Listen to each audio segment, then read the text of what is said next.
Bonjour à toutes et tous. Merci beaucoup, Samantha, pour la présentation. Merci pour l'invitation. Voilà, je suis vraiment content d'être avec vous. En plus, on a eu un exposé bien dense avant, donc voilà, je vous remercie de rester. On va essayer de continuer cette matinée qui ouvre plein de choses.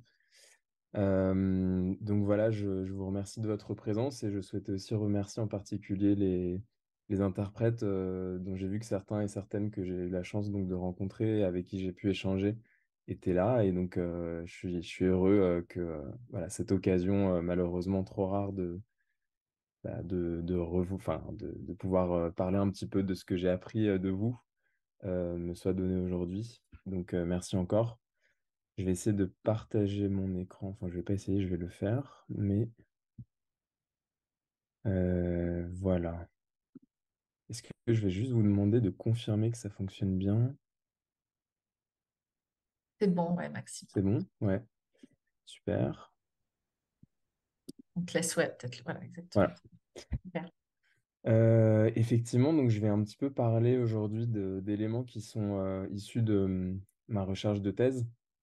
Mais il ne s'agit pas non plus voilà, d'une communication scientifique.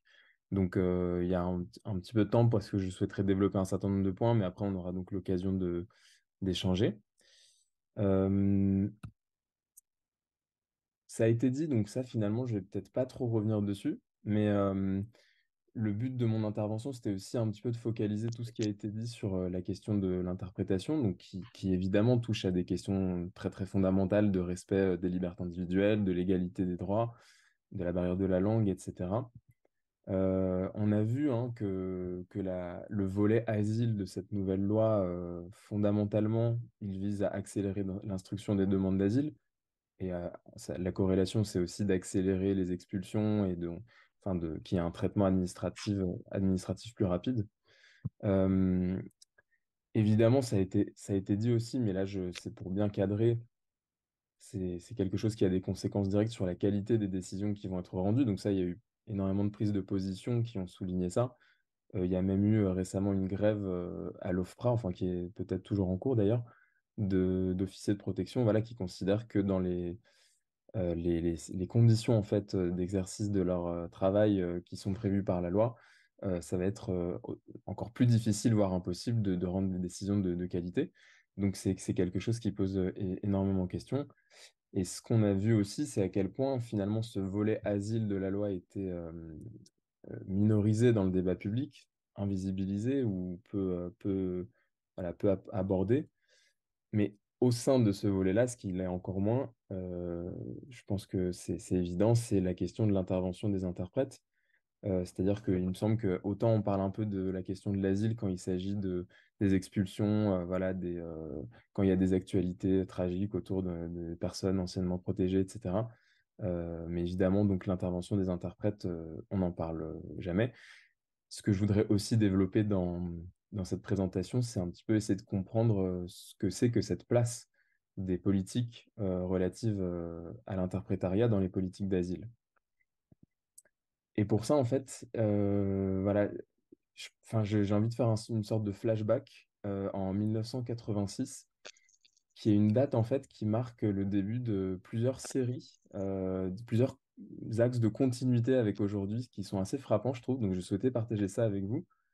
Euh, En 1986, euh, ce que l'on trouve dans les archives d'ISM Interprétariat, c'est pas mal de communication. Alors malheureusement, je ne peux pas vous les citer là parce que je ne les ai pas prises en photo au moment où j'ai exploré les archives parce qu'il y avait énormément de choses, mais ça peut se retrouver.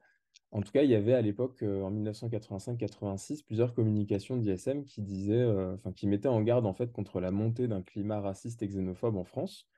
Et je rappelle qu'en 1986, il y a eu des élections législatives qui ont vu non seulement la victoire de la droite, avec l'alternance avec le président Mitterrand, mais surtout en fait une percée du Front National à l'Assemblée, ce qui, je pense, peut vous rappeler des événements et des élections législatives récentes. Donc finalement, on voit à quel point on est dans la continuité de ce phénomène-là. J'ai trouvé un document dans ces archives qui était une lettre que le collectif ISM, alors j'entre pas dans les détails, mais à l'époque, ISM, c'était aussi une galaxie de plusieurs associations qui avaient chacune leur spécialité, on va dire. En tout cas, elles s'étaient réunies pour parler d'une même voix et envoyer une lettre à la commission des lois à l'Assemblée nationale pour donc obtenir la modification du projet de loi sur les immigrés et les étrangers qui a été cité par Lucie tout à l'heure, la loi Pasqua, et en fait qui est un peu la première loi de la grande série donc, dans laquelle on est encore avec l'actualité présente, de ces lois voilà, qui s'enchaînent, qui sont toujours de plus en plus répressives, qui visent toujours à afficher de plus en plus de fermeté vis-à-vis du phénomène migratoire, etc., pour des raisons électoralistes et politiques. En tout cas, on était vraiment au début de cette série, on pourrait dire en 86, et ISM avait déjà un souhait de plaidoyer et voilà, de mise au point d'un certain nombre de thèmes. Je précise aussi que ce qui est intéressant sur cette loi Pasqua, parce que tout à l'heure, Laurent et Lucie ont bien présenté cet enjeu finalement d'exporter l'OFPRA dans les préfectures, ce qui en fait, enfin, représente un conflit au sein des politiques migratoires et d'asile en France depuis très longtemps, et notamment depuis Pasqua et cette loi, où en fait il y avait déjà des volontés de beaucoup plus combiner le travail des préfectures et le travail de l'OFPRA, donc contre l'indépendance de l'OFPRA. Et par exemple, j'avais retrouvé une citation du directeur de l'OFPRA de 1986 qui avait été nommé juste avant l'alternance, donc qui était plutôt voilà, du côté socialiste, qui était alors juste avant l'alternance qui dominait. Et en fait, il disait que Pasqua voulait mettre la main sur l'OFPRA, c'est ses mots, parce qu'il voulait que le tri des demandeurs d'asile soit effectué en préfecture. Donc on voit à quel point les logiques là, qui ont été soulignées de ce que porte ce projet de loi, elles ont une histoire voilà, qui est bien marquée, qui est bien située, mais qui est déjà un petit peu longue, donc plus de 35 ans. Et ça a continué au fil des ans dans les archives de l'OFPRA. J'ai trouvé voilà, des propositions d'un préfet qui avait été envoyé là-bas par Sarkozy pour justement favoriser cette convergence préfecture-OFPRA, etc. Donc je souhaitais insister là-dessus parce que finalement, on voit que dans toute cette logique de législation, bah, il y a quand même des continuités. Et c'est quelque chose qu'il faut absolument prendre en compte, je pense, pour comprendre euh, le rôle des interprètes et la place qui est faite bah, à la parole des personnes que les interprètes prennent en charge. Et la dernière chose que je trouve intéressante sur cette année 86, encore une fois qui vient des archives, ça c'est très réflexif, on va dire, mais c'est qu'à l'époque, dans ce contexte que j'ai un petit peu dépeint, ISM avait lancé ce qu'ils avaient appelé une recherche-action. Donc, ils avaient considéré, je cite ce que dit le document de présentation, que le travail des interprètes est un précieux champ d'observation des permanences et des changements qui commandent au vécu des immigrés en France et à leur relation avec la société d'accueil. Donc là aussi, une continuité intéressante avec la mission, enfin le travail de plaidoyer de l'Observatoire, qui renvoie aussi à cette même époque, à ce même contexte, à ces mêmes luttes et à cette même nécessité d'apporter voilà, des éclairages et du dialogue. Pour rentrer un petit peu dans le vif de la présentation, ça a été dit par Samantha, je vais vraiment m'intéresser à la question de l'interprétariat ou de l'interprétation. Ce que je voudrais faire, c'est un petit peu retracer l'évolution de la place des interprètes dans les institutions de l'asile et je vais me focaliser sur l'OFPRA. Non que la CNDA soit moins intéressante, mais ça ferait trop en fait de matière parce qu'il y a quand même des différences entre les deux. Et pour entrer dans ce détail-là, il faudrait peut-être davantage de temps que je n'en ai aujourd'hui. Donc je vais me focaliser sur l'OFPRA. Après, on peut aborder le cas de la CNDA dans les discussions, bien sûr. Je pense que cette présentation, enfin, je souhaiterais elle contribue, voilà, à déconstruire en fait certaines définitions simplistes du rôle de l'interprète, que ce soit considéré comme l'interprète comme un conduit d'un message, donc un pur tuyau mécanique qui fait passer un message d'une langue A à une langue B, mais aussi des définitions simplistes qui disent l'interprète est enfin, forcément le garant de l'expression individuelle, du respect de la procédure, etc. Donc effectivement, l'interprète est nécessaire, mais après, il faut voir dans quel contexte et quelles sont les manières qu'on lui donne d'exercer son rôle. Et enfin, c'est précisément l'horizon, disons, de mon propos, c'est de prendre en compte ce que c'est que la réalité du travail des interprètes pour finalement interroger leur fonction réelle dans l'administration de l'asile. Encore une fois, cela ne reflète que mon point de vue, qui est celui de ma recherche, qui est, disons, en grande partie ce que j'ai pu tirer de mes entretiens et de mes échanges avec les interprètes, mais qui, bien sûr, je vous prierai de considérer toutes les imprécisions, les erreurs que vous pouvez trouver comme étant miennes et pas du tout celles de mes interlocuteurs et interlocutrices. Euh, Aussi, Samantha a évoqué un petit peu les axes de ma recherche, mais là, je dis juste les éléments sur lesquels je me base en fait pour dire tout ce que je vais vous dire. D'un côté, je l'ai mentionné, il y a les archives, donc à la fois les archives administratives de l'OFPRA, et en particulier les archives de la direction, donc par exemple des comptes rendus des conseils d'administration de l'OFPRA, des lettres du directeur, des notes de service, ce genre de choses, qui permettent de comprendre vraiment le quotidien en fait de l'institution. Donc pour des raisons légales, ça va jusqu'à au milieu des années 2000 à peu près, parce qu'ensuite on n'a plus le droit de les consulter, c'est trop récent. Mais ça donne quand même des indications sur la jeunesse de l'interprétariat à l'OFPRA. Et puis, donc, comme je le disais, des archives d'ISM. Donc là encore, merci à ISM de m'avoir donné accès à ces documents qui sont privés et qui permettent aussi voilà, de bien comprendre comment tout ça s'est mis en place. Et donc, les entretiens, je les ai cités, il y en a eu 35, donc c'était des entretiens très poussés. Mais il y a eu aussi, enfin, j'ai pu observer des entretiens menés par des officiers de protection à l'OFPRA en présence d'interprètes et aussi des audiences à la CNDA et des entretiens avec des professionnels de l'asile. Donc, tout ça pour vous dire que voilà, j'essaie de synthétiser des choses qui m'ont été dites ou que j'ai pu trouver. Euh, c'est- on le sait sans doute, donc, mais je voudrais juste donner quelques chiffres pour le rappeler. L'interprétation, le recours aux interprètes à l'OFPRA, c'est une activité qui est devenue incontournable. Si on regarde les chiffres, donc ne serait-ce que pour l'OFPRA, et c'est à peu près équivalent pour la CNDA, si on regarde le nombre de vacations effectuées, en 2009, on en avait 11 300 par an. En 2022, on est à 48 187. Donc, vous voyez, ça a considérablement augmenté. En plus, je précise que 2022, les chiffres que je vais vous donner, 2022 est caractérisé par une légère baisse de l'activité d'interprétariat à l'OFPRA. Ça veut dire qu'en fait, si on regarde les chiffres des années précédentes, la hausse, elle est encore plus forte par rapport euh, aux années, voilà, des années 2000. Si on regarde le taux d'entretien programmé avec interprète, combien d'entretiens ont lieu en présence d'un interprète? En 2012, donc relativement récemment, c'était déjà 79%. En 2022, 89%. Comme je vous disais, les années précédentes, on avait même dépassé la barre des 90%. Donc 9 entretiens sur 10 sont réalisés en présence d'un interprète. Évidemment, ça a des conséquences sur les dépenses.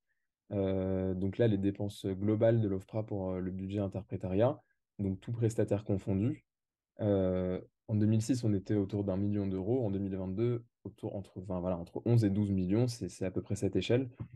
C'est devenu donc depuis quelques années le deuxième poste budgétaire de l'OFPRA. Donc vous imaginez, c'est considérable. Et on peut remarquer aussi qu'il y a un nombre de langues disponibles qui a augmenté, puisqu'en 2007, on pouvait demander un interprète dans 92 langues. En 2022, c'est 134. Donc, ces chiffres montrent qu'il ne s'agit pas voilà, d'un petit enjeu marginal et mineur, etc., mais que c'est devenu quelque chose de très important. Mais ce sur quoi je voulais insister aujourd'hui, c'est que c'est quelque chose qui est devenu très important très très vite et qui est très très récent, parce que si on regarde à la création de l'OFPRA jusqu'aux années 1980, en fait, il n'y avait pas d'interprète, pour le dire rapidement. C'est-à-dire que l'OFPRA avait la caractéristique d'être une institution de l'État français qui traite de sujets régaliens, donc de l'asile, mais où le travail des fonctionnaires était mené dans toutes les langues sauf le français. Euh, C'était vraiment une caractéristique voulue lors de la création de l'OFPRA. Ça, c'est ce que des travaux historiques ont montré. C'est-à-dire que les OP, les officiers de protection, donc qui sont en charge d'instruire les dossiers, de prendre les décisions, à l'époque étaient choisis parce qu'ils avaient, ils et elles avaient, enfin ils surtout, une proximité avec les réfugiés et notamment une proximité linguistique et socioculturelle. Donc en gros, pour résumer, les premiers OP, c'était eux-mêmes des réfugiés, souvent d'anciens diplomates, etc., qui en fait recevaient les réfugiés dans la même langue, qui parfois connaissaient les mêmes personnes, venaient des mêmes endroits, etc., avaient les mêmes références. Et ce qui faisait qu'il s'entretenait avec eux dans leur langue, mais il leur écrivait même dans leur langue. Donc on peut trouver des lettres de Lovra en russe, par exemple, qui étaient envoyées dans ces années-là. Euh, Évidemment, par rapport à l'entretien d'aujourd'hui, où il y a donc, comme je l'ai dit, dans 9 cas sur 10 un interprète, à l'époque, en fait, il y avait quasiment pas de français dans les entretiens. Là, j'ai repris une citation qui est issue d'un entretien de Karen Akoka, donc une historienne avec une dame qu'elle appelle Martine, qui était chef de division dans les années 80, et qui explique les réfugiés, je la cite, les réfugiés espagnols, une fois passé la porte de l'OFPRA, refusaient de parler français. Il a fallu que je me mette à l'espagnol pour pouvoir leur parler. De toute façon, à l'OFPRA, on travaillait et on parlait dans toutes les langues, mais on n'entendait pas beaucoup le français. Donc, encore une fois, je pense que si vous êtes familière avec la situation actuelle, ça peut paraître extrêmement étrange. Je tiens juste à préciser quand même qu'il y avait apparemment des interprètes, ça a été difficile de trouver des sources là-dessus, mais apparemment il y avait des interprètes très occasionnels, mais qui venaient en fait c'était soit des experts des tribunaux, soit c'était des accompagnateurs, accompagnatrices, donc vraiment de l'interprétariat informel, qui a duré, d'après ce que j'ai pu comprendre, jusqu'au milieu des années 90 à peu près, puisque j'ai trouvé cette note de service de 1996 qui dit que les accompagnateurs ne seront plus admis, sauf si sur la convocation, il y a écrit que la personne est accompagnée d'un interprète. Euh, Pourquoi tout ça a changé? C'est aussi ce que je souhaitais souligner, c'est-à-dire en quoi est-ce que ces logiques de traitement des langues et de traitement donc des paroles des personnes qui viennent demander l'asile sont complètement corrélées évidemment aux logiques de traitement des demandes d'asile plus générales. Eh bien, euh, là, il y a plusieurs axes d'explication. Mais je pense que le principal, c'est qu'il y a eu une forte réforme, une réforme importante de l'administration de l'asile à la fin des années 80, qui en fait était un peu une anticipation d'une réforme qui allait avoir lieu plus largement dans les services publics français au cours des années 90, que Karen Akoka, donc cette historienne que j'ai mentionnée, a appelé une réforme néolibérale de l'État. Et en fait, elle considère que l'OFPRA était un laboratoire de cette réforme. Ça se voit notamment, enfin c'est ce qu'elle montre, donc je résume son propos, à travers une réforme organisationnelle à l'OFPRA à l'époque. C'est-à-dire que il y a eu non seulement une hausse des rejets, jusqu'en 1986, il y avait davantage d'accords de protection que de rejets. Le taux, il s'est inversé en 1986 et ça n'a plus bougé depuis, mais il y a toujours une majorité de rejets aujourd'hui. Mais c'est à cette époque-là que ça bascule. Et l'OFPRA, comme elle le montre, Karen Akoka, a été vraiment précurseur dans l'importation de méthodes en fait et de techniques qui viennent du secteur privé. Donc que ce soit de la mesure individuelle de la performance, par exemple le nombre de décisions, le temps pour prendre les décisions, etc. Que ce soit du recours à des cabinets de conseil, de l'audit, l'informatisation, enfin toutes ces choses en fait qui ont ensuite été appliquées à d'autres administrations ont commencé en grande partie à l'OFPRA pour une raison liée un petit peu à ce que Lucie aussi soulignait tout à l'heure, c'est-à-dire que voilà, le traitement des étrangers, le traitement administratif des étrangers, les droits des étrangers souvent sont un petit peu des terrains d'expérimentation de mesures souvent restrictives qui vont toucher la population générale par la suite. En tout cas, c'est très clair dans le cas de l'OFPRA, comme ces travaux le montrent. Et c'est aussi à cette époque que la forme de l'instruction va changer. C'est-à-dire que l'instruction, jusqu'alors, elle était très peu inquisitrice, on va dire, très peu, elle allait pas très loin dans l'examen, c'est-à-dire qu'il suffisait à peu près de montrer qu'on venait de tel ou tel endroit pour recevoir une protection. C'était des logiques collectives, donc on donnait la protection à plein de gens en même temps, d'un coup, etc.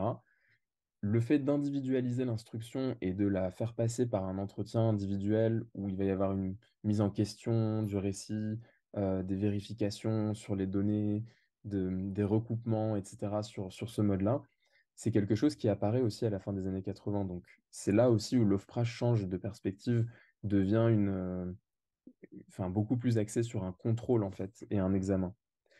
Sachant que aussi Karen Akoka montre que à l'époque, ça se fait ce qu'elle appelle un asile à deux vitesses, c'est-à-dire que autant cette logique, elle se met en place pour des demandeurs d'asile qui viennent de pays d'Afrique, autant l'ancienne logique d'accorder la protection sur des bases communes, elle reste en vigueur pour certains autres réfugiés, notamment d'Asie du Sud-Est ou d'Amérique du Sud. Voilà, donc Effectivement. j'entre pas dans les détails, mais c'est lié à des enjeux diplomatiques, politiques, idéologiques, etc. En tout cas, cette réforme-là, elle est importante parce que elle passe aussi par le fait qu'il y a des nouveaux profils d'officiers de protection. On l'a vu tout à l'heure, c'était soit des réfugiés, soit des enfants de réfugiés, en tout cas des personnes qui avaient un lien euh, direct ou familial avec la question de l'exil et avec les pays d'origine, et notamment par la langue. Et là, les nouveaux OP qui vont commencer à être recrutés, la nouvelle génération d'OP, donc c'est un petit peu sur le modèle de ce qui se fait encore aujourd'hui, c'est qu'on passe d'une logique de compétence par la proximité avec le public à une logique de distance et de qualification par le diplôme. Donc les personnes qui deviennent OP ne sont plus des personnes qui ont connu l'exil, mais des personnes qui ont été diplômées sur des terrains dans de l'humanitaire, sciences politiques, etc., relations internationales, donc qui peuvent connaître les enjeux, etc., mais disons d'une manière qui n'est pas personnelle ou intime. Même si à l'époque, comme c'est une phase de transition, évidemment, je présente des ruptures, mais tout ça, c'est pas fait du jour au lendemain, même si ça s'est fait assez vite. Tout ça, c'est quelque chose qui a été évolutif. C'est-à-dire que encore à l'époque, il y avait des OP qui étaient recrutés pour leur connaissance de la langue, parce que encore à l'époque, les OP parlaient la langue des demandeurs. Et justement, j'en arrive à cet événement que moi j'ai pu dater de 1990, qui est le moment où il y a eu l'introduction des vacations d'interprètes à l'OFPRA. Donc, comme je l'ai dit, c'est pas le fait que c'était les premiers interprètes à l'OFPRA, il y en avait déjà qui intervenaient occasionnellement. Par contre, c'est la première fois qu'il y a des vacations, c'est-à-dire que les interprètes sont là de manière régulière et sont vraiment des acteurs qui deviennent de plus en plus quotidiens de l'instruction à l'OFPRA. Et ça date de 1990. Ce qui est assez amusant d'une certaine façon, c'est que à l'époque, ça s'est fait d'une manière très empirique, très improvisée. C'était une forme de tentative d'approche qui a bien marché, en fait. C'est-à-dire qu'à l'époque, il y avait une hausse des demandes de personnes qui fuyaient la Turquie, mais aussi, enfin, la Turquie, aussi les territoires kurdes contrôlés par l'État turc. Et ce contexte a poussé en fait le directeur d'ISM Interprétariat de l'époque à écrire au directeur de l'OFPRA en disant voilà, on a des interprètes dans cette langue, si jamais ça vous intéresse, etc. Et donc, qui aurait répondu bah, d'accord pour faire une expérience. Donc, il y avait cette idée un peu de, voilà, d'informel, d'expérience. Et finalement, ça s'est lancé. Et très, très rapidement, ça s'est étendu à d'autres langues que la langue turque. Et surtout, ça a connu une hausse assez spectaculaire, c'est-à-dire qu'il y a eu de plus en plus de demandes. Et donc, ça a représenté une activité de plus en plus importante pour ISM Interprétariat. Ce qui est intéressant aussi de noter, c'est qu'à l'époque, c'était une gestion qui était très localisée à l'OFPRA, c'est-à-dire à l'échelle des divisions. On l'a vu, il y a des divisions géographiques qui vont traiter certains pays d'origine, etc. À l'époque, c'était vraiment les divisions qui géraient. Euh, donc non seulement ça veut dire que les interprètes, quand ils intervenaient, il n'y avait pas vraiment un cadre commun pour leur intervention, c'était un peu en fonction de l'officier de protection, en fonction de ses besoins. Mais en plus, toutes les divisions ne demandaient pas d'interprète, puisqu'on l'a vu, il y avait encore des OP qui continuaient de parler la langue des personnes. Par contre, dans d'autres cas, bah, il a commencé à y avoir des interprètes. Donc ça s'est fait d'une manière là aussi très contrastée, l'introduction des interprètes à l'OFPRA. Et c'est seulement 10 ans après, à peu près, qu'il y a eu un service interprétariat qui a été créé, donc qui a un peu centralisé ce sujet-là. Mais voilà, pendant 10 ans, il y a eu ces interventions régulières sans qu'il y ait vraiment une réflexion de l'institution sur cet enjeu. Ça a été beaucoup plus précoce à la CRR, enfin l'ancêtre de la CNDA, donc, puisque dès 1994, il y avait des réflexions et il y a eu un service qui a été mis en place. C'est pour ça qu'en fait, dans ma thèse, j'ai cette dizaine d'années là, 1990, début des années 2000, je propose de l'appeler un moment de référence pour l'interprétariat à l'OFPRA. Et ça, je reprends le terme en fait qui m'a été transmis par une interprète que j'ai rencontrée, qui était une des premières interprètes à intervenir à l'OFPRA dans ce cadre de vacation, et qui m'a dit on était un petit peu les référents pour l'officier de protection et on avait une place très importante à l'OFPRA. Donc je la remercie de ce choix de mots parce que ça m'a, voilà, enfin, en l'interprétant, je me suis dit, c'est intéressant parce qu'on peut considérer que c'est une référence au sens où l'interprète, il était un référent, c'est ce qu'elle explique. Donc ça veut dire que l'officier de protection pouvait demander des Formation, informations à enfin, l'interprète directement sur le pays, sur la situation, sur les coutumes, la culture, tout un tas de choses. Pouvait demander ces informations avant l'entretien, pendant l'entretien, après l'entretien. Enfin, c'était extrêmement ouvert et dans le partage. Il y avait aussi un rôle de médiation qui était complètement assumé, c'est-à-dire que l'interprète était autorisé, voire incité à intervenir pour bien gérer l'interaction, etc. Des choses qui aujourd'hui ne sont plus tolérées. Et de manière plus surprenante encore, il y avait une tâche de supervision linguistique, c'est-à-dire que même les OP qui parlaient les langues et qui continuaient de s'entretenir dans ces langues avec les demandeurs, euh, pouvait appeler un interprète qui venait vérifier qu'il y avait une bonne compréhension. Est-ce que vous imaginez qu'un OP qui a appris le turc, par exemple, à l'INALCO, et qui ensuite a fait des séjours humanitaires en Turquie, ne va pas forcément comprendre toutes les variétés de la langue turque qui sont parlées dans telle ou telle région dont viennent les demandeurs. Donc il y avait ce rôle complètement disparu aujourd'hui, évidemment, de l'interprète qui était plus une sorte voilà, de garant d'un bon échange linguistique, mais qui traduisait pas du tout en fait la totalité de l'entretien. Donc je pense que c'est intéressant parce il y a ce rôle de référent, et en même temps, ce moment-là, lié à ce rôle, c'est un moment de référence pour penser l'interprétariat aujourd'hui, parce que ça permet de comprendre que l'interprète avait une place totalement différente. Les interprètes, ils partageaient les bureaux des officiers de protection, ils déjeunaient avec eux et elles, ils partageaient des moments en dehors du travail, etc. Donc il y a eu ce changement qui s'est voilà, initié en 1990.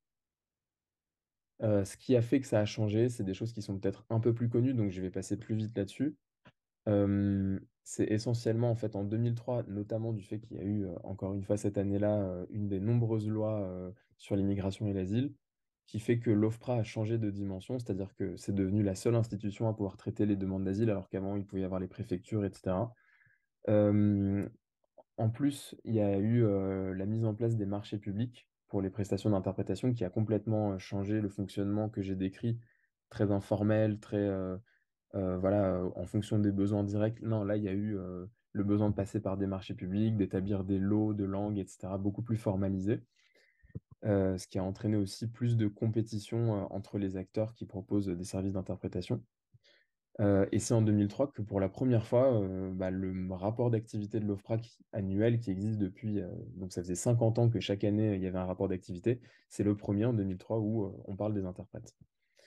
Ce qui a compté beaucoup aussi, c'est le cadre européen. Tout à l'heure, on a mentionné la directive accueil.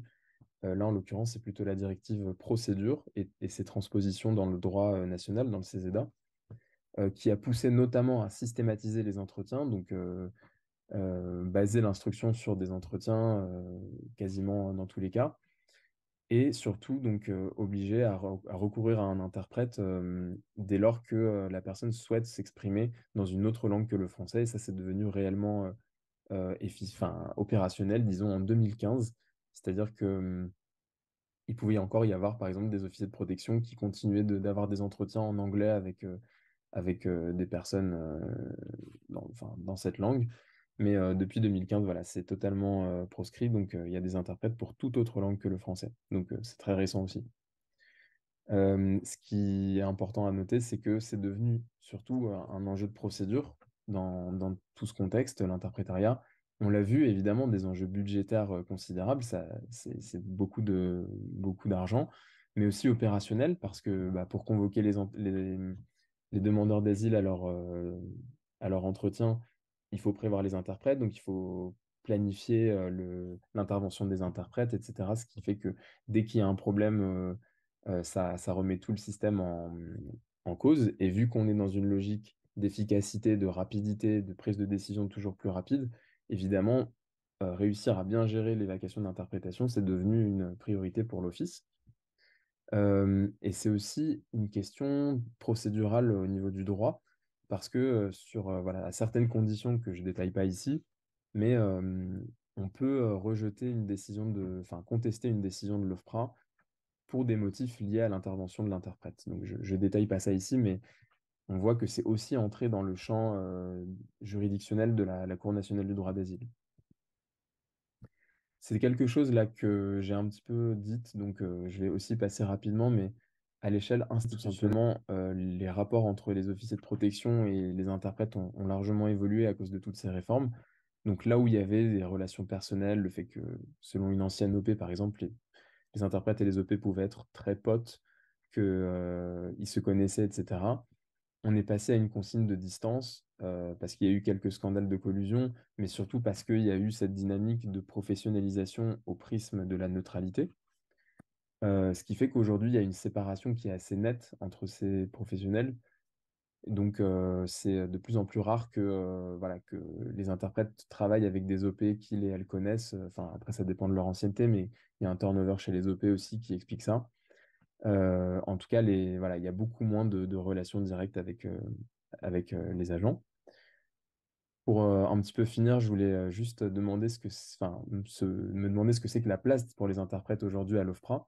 Et pour ça, je voulais en fait partir un petit peu naïvement de leur place dans le bâtiment. C'est-à-dire, si on regarde leur place physique, d'une certaine façon, qu'est-ce que ça dit de leur place institutionnelle? Alors évidemment, tout ce que je vais dire, ça s'explique par plein de raisons, mais ça peut être une façon intéressante de remettre en perspective. Mais voilà, les interprètes, quand ils arrivent à l'OFPRA, ils doivent faire la queue pour demander un badge qui ne vaudra que pour leur journée de travail à l'OFPRA. Donc finalement, c'est des badges aussi qu'on donne aux visiteurs. Donc ça veut dire qu'il y a cet accès qui est temporaire, qui exige enfin, d'attendre, etc., ce contrôle. Donc il y a une forme de sas en fait à l'entrée pour les interprètes quotidiennement à l'OFPRA, même ils et elles travaillent là-bas tous les jours depuis des années. Il n'y a pas d'accès à certaines infrastructures ou des accès limités, par exemple au parking, à la cafétéria. Il y a la question de la salle de repos, donc, qui a été toujours plus reléguée. Donc, aujourd'hui, elle est dans un entresol, sous-sol assez exigu. Et ça s'explique parce que l'OFPRA a voulu créer de nouveaux box, donc a de plus en plus voilà, écarté les interprètes pour trouver de la place. Il y a aussi ce qui a été appelé la guerre des chaises, donc les interprètes qui essaient de trouver une chaise suffisamment confortable pour pas avoir trop mal au dos à la fin d'une journée entière assise et assis à traduire. Et voilà, cette place physique un petit peu littérale, je pense elle donne des indices sur la place dans l'instruction finalement, parce qu'on voit que la charte de l'interprétariat qui a été récemment édictée par l'OFPRA, euh, donc c'est bien d'une certaine façon parce qu'il y a une reconnaissance officielle de l'interprète, du rôle de l'interprète, mais en même temps sous l'angle de la littéralité, donc l'interprète doit être dans la traduction très littérale, etc. C'est assez restrictif. Il n'y a pas de formation des officiers de protection sur le travail avec des interprètes, ce qui explique qu'il y a toujours des pratiques qui peuvent être assez variables d'après ce que j'ai pu observer.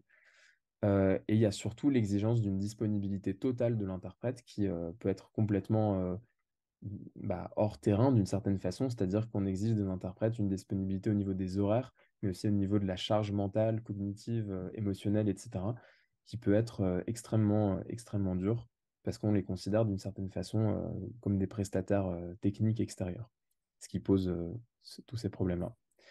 Donc voilà, pour conclure, j'ai un tout petit peu dépassé, je vous prie de m'en excuser, mais évidemment, tout ça était pensé pour donner des éléments, voilà, enfin, envers la reconnaissance de cette activité qui est cruciale.